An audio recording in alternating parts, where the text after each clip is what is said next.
How are you students. आज हम नया चैप्टर नंबर 3 पढ़ने जा रहे हैं और वो चैप्टर थोड़ा बड़ा है। मैं चैप्टर का नाम बता देता हूँ आपको बोलकर, सामाजिक असमानता एवं अपवर्जन के प्रतिरूप। ये पॉइंट है इस चैप्टर में। जाति पूर्वाग्रह, अनुसूचित जातियाँ, राजस्थान की अनुसूचित जनजातियाँ और अन्य पिछड़े वर्ग, महिला समानता का संघर्ष, धार्मिक अल्पसंख्यकों को संरक्षण और निषिद्ध जनों की देखभाल। ये इतना बड़ा चैप्टर है, इनके ये पॉइंट्स हैं जिसमें मैं आपको आज करीब 3 पॉइंट्स बताने जा रहा हूँ। सामाजिक असमानता एवं अपवर्जन के प्रतिरूप और जाति पूर्वाग्रह। तो आप लोग अब ध्यानपूर्वक हर शब्द को ध्यान से समझें और सुनें। सामाजिक असमानता यह एक सापेक्ष अवधारणा है। क्या कि सामाजिक असमानता को समानता एवं बराबरी के आधार पर हम समझ सकते हैं। अर्थात सामाजिक परिप्रेक्ष्य में हम देखें तो जब हम 2 या 2 से अधिक इकाइयों की तुलना करते हैं तब समानता असमानता का पता हमें चलता है। तो क्या दोनों की विशेषताएं अलग अलग हैं तो इसे हम सामाजिक भिन्नता कहेंगे, क्योंकि भिन्नता किसी सामाजिक विशेषता पर आधारित नहीं होती है। ऐसी भिन्नता जो 2 या 2 से अधिक इकाइयों की तुलना करने से ज्ञात हो, इसी को हम सामाजिक असमानता कहते हैं। जैसे हम 2 व्यक्तियों को देखकर उनके व्यवहार में सामाजिक असमानता को समझना चाहें तो हमें उनकी सामाजिक पृष्ठभूमि के बारे में जानकारी लेनी होगी। यदि उनमें से एक पुरुष है और दूसरा स्त्री है तो समाजशास्त्रीय दृष्टि से यह लिंग आधारित असमानता होगी।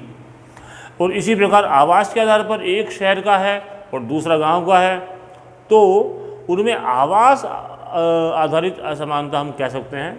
सामाजिक असमानता के ऐसे कई आधार होते हैं, जैसे आयु का, वैवाहिक स्थिति का, शिक्षा व्यवसाय का, जाति धार्मिक मान्यताओं का, भाषा परिवार की प्रकृति, सामाजिक परिस्थिति, सामाजिक प्रतिष्ठा, संसाधन और सांस्कृतिक पहचान।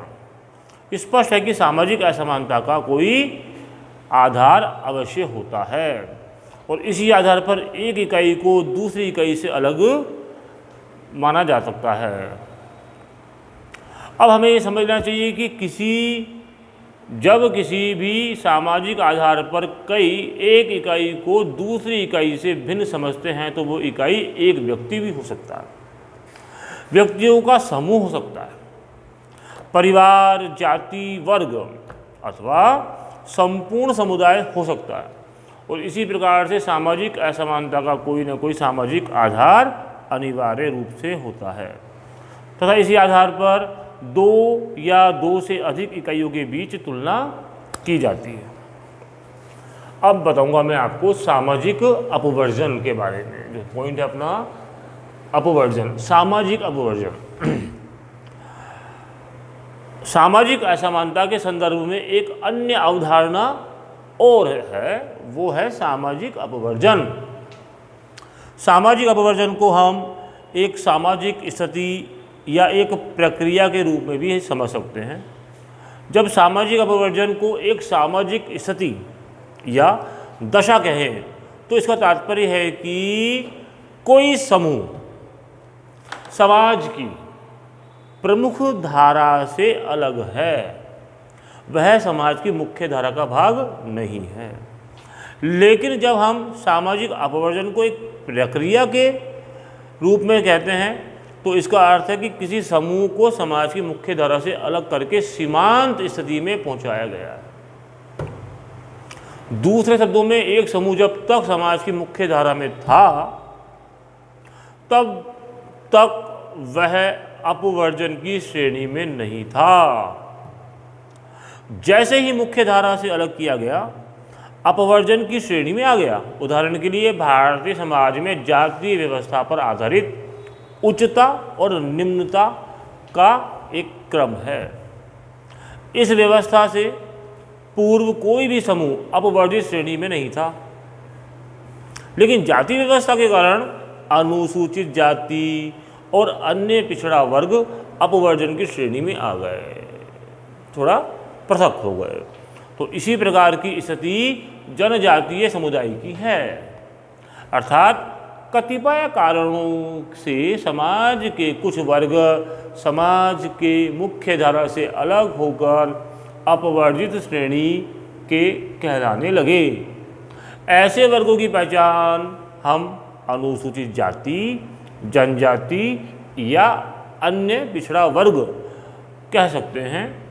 इसी प्रकार के सामाजिक वर्गों को अपवर्जन के प्रतिरूप कहा है।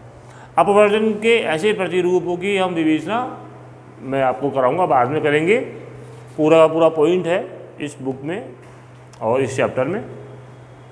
अभी हाल फिलहाल में आपको जो पॉइंट है अंतिम आज का, जाति पूर्वाग्रह। पूर्वाग्रह से आप समझ रहे होंगे, जाति या किसी भी जाति के लिए पहले से ही एडवांस बनाई हुई धारणा पूर्वाग्रह। तो हम वो जो बुक में लिख रहा है मैं आपको बताता हूँ, ध्यान देंगे आप लोग। भारत में जाति व्यवस्था ने अपने अनूठेपन और अद्वितीयपन के कारण देशी व विदेशी सभी तरह के समाजशास्त्रियों का ध्यान अपनी ओर आकर्षित किया है।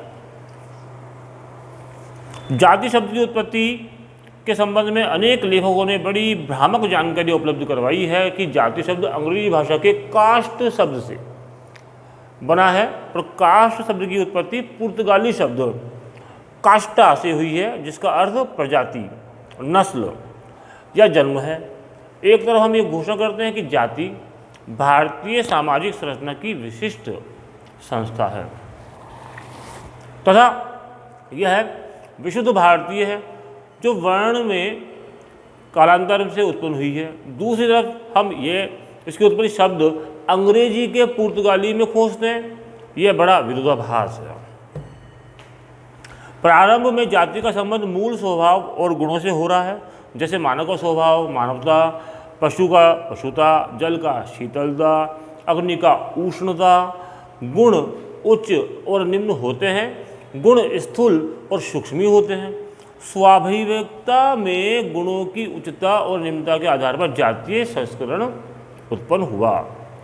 प्राचीनतम ऋग्वेद के पुरुष सूक्त 10वें मंडल के आधार पर कहा गया है, विराट पुरुष के मुख से ब्राह्मण, भुजा से क्षत्रिय, जंघा से वैश्य और पाद, पाद मीन्स पैर, पैर से शूद्र की उत्पत्ति हुई। समझ रहे? दोबारा, मुख से ब्राह्मण, भुजा से क्षत्रिय, जंघा से वैश्य और पाद, पाद मीन्स पैर, पैर से शूद्र की उत्पत्ति हुई। इसका अभिप्राय मानव के स्वभाव एवं गुणों से था। जो मानव अपनी आजीविका तथा समाज की सेवा हेतु मुख का सर्वाधिक उपयोग करे, प्रयोग करे, वो ब्राह्मण। जो अपने बाहुबल से समाज की रक्षा का कार्य करे, सैनिक वर्ग जैसे बोला जा सकता है, तो वो कौन है? क्षत्रिय। जो शारीरिक श्रम, व्यापार, कृषि आदि कार्य करे और समाज का हित करे, वो लोग वैश्य। और जो इन सभी की सेवा करे और इनकी भूमिकाओं के निर्वहन में सहायता करे, समाज को स्वच्छ रखे, निरोग रखे, वो शूद्र। इनको वर्ण कहा गया है। वर्ण व्यवस्था आप लोग जान गए होंगे, आई थिंक सो। कालांतर में इन्हीं में और अधिक पेशेगत विभेदीकरण एवं उनके स्थायित्व के कारण विभिन्न जातियां अस्तित्व में आई।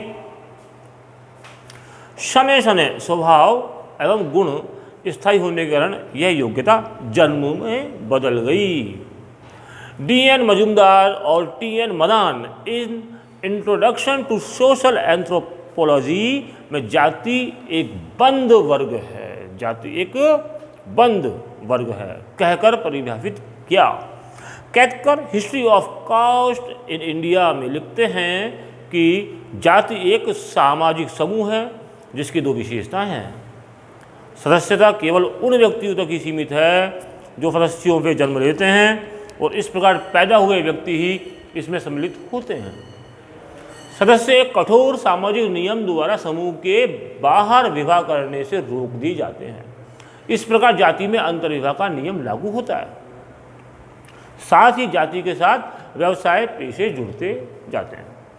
प्रत्येक जाति के सदस्य दूसरी जाति के बारे में कुछ पूर्वाग्रह धारण कर लेते हैं, यदि भी इनका कोई आनुभाविक सत्यापन नहीं होता है। ये पूर्वाग्रह ही आगे चलकर जातिवाद में बदल जाते हैं।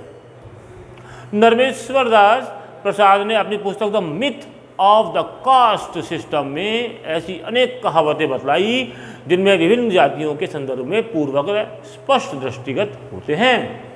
प्रसाद के अनुसार अनेक जातियों के साथ विभिन्न स्तर पर जनसाधारण के मानस में उपस्थित है। यह स्थिर रूप लोगों की दूसरी जातियों के बारे में परिकल्पना एवं पूर्वाग्रहों के आधार पर निर्मित होते हैं। भारतीय सामाजिक इतिहास में जातियां एक दूसरे की पूरक और पोषक रही है, जिनको अपने निहित स्वार्थों की पूर्ति के लिए एक दूसरे की विरोधी तथा शोषक सिद्ध करने का पुरजोर प्रयास जारी रहता है। लोकतंत्र में संख्या बल के महत्वपूर्ण होने के कारण अनेक जातियों को राजनीतिक दलों द्वारा स्थायी वोट बैंक बनाने के लिए आरक्षण का लाभ प्रदान किया गया है। आप लोग जानते होंगे। परिणाम स्वरूप पिछड़े वर्ण की प्रतिस्पर्धा प्रारंभ हो गई। साथ ही आरक्षित और अनारक्षितों में एक दूसरे के प्रति घृणा, विद्वेष तथा संघर्ष की स्थितियां सृजित हो गई। इन स्थितियों ने जातियों के मध्य एक दूसरे के प्रति पूर्वाग्रहों को और अधिक बल प्रदान किया है। तो बच्चों, आज जो मैंने आपको यहाँ जो पढ़ाया है 3 पॉइंट्स, इन 3 पॉइंट्सों के संदर्भ में मैं आप लोगों को कुछ प्रश्न देने जा रहा हूँ और वो प्रश्न है, हाँ, तो ये क्वेश्चन आप लोगों के सामने लिखे हुए हैं जो आप लोग देख रहे हैं। नंबर फर्स्ट, सामाजिक असमानता से आप क्या समझते हैं? अगर आप लोगों ने वीडियो ध्यान से देखा होगा तो स्टार्टिंग के अंदर ये मैंने आप लोगों को समझा दिया था। सेकंड क्वेश्चन है, सामाजिक अपवर्जन क्या है? अपवर्जन से तात्पर्य पृथकता से पृथक कर देना उस जाति को जो अपवर्जन की श्रेणी में आती है। अगर आप लोगों ने वीडियो देखा होगा तो ये भी आंसर आप लोगों को मिल जाएगा। और वीडियो के बीच में ही मैंने वर्ण व्यवस्था के बारे में आप लोगों को समझाया था। ब्राह्मण, क्षत्रिय, वैश्य, शूद्र कैसे, क्यों बने, ये किस तरह से बने, एंड जाति पूर्वाग्रह क्या है, किसी भी जाति के लिए बनाई गई एडवांस पहले से ही धारणा, और इसके बारे में भी मैंने आप लोगों को वीडियो के अंत में सब कुछ बताया था। तो आप लोग अच्छे से वीडियो देखें एंड इसका जो वर्क आप लोग करेंगे, मैंने जैसे कहा वेडनेसडे, सैटरडे, अगर बुधवार को लाते हैं तो शनिवार को मिल जाएगी, शनिवार को कॉपी जमा करवाते हैं तो आपको बुधवार को मिल जाएगी। Okay, thank you.